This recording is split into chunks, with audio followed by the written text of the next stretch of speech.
Halos lahat ng mahirap, pinangarap maging mayaman. Pero naisip mo rin ba kung bakit may mga tao pa rin na kahit magsumikap ay nananatili pa rin mahirap? Dahil kailangan talaga ng mahirap sa lipunan. Isipin mo kung lahat ng tao ay mayaman na, sa tingin mo ba may mga construction worker pa na magtitis sa initan para lang kumita? Kung mayaman na silang lahat, sino pang gagawa ng bahay?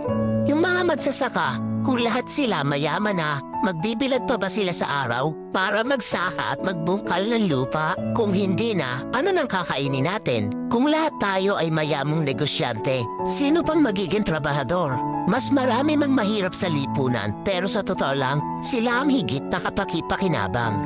Bakit? Mas marami silang alam na trabaho na pinakikinabangan ng mayayaman. Tulad ng isang kumpanya, hindi iyon magiging maunlad kung walang mga empleyado. Kahit na gaano kahirap ang trabaho sa isang kumpanya, kahit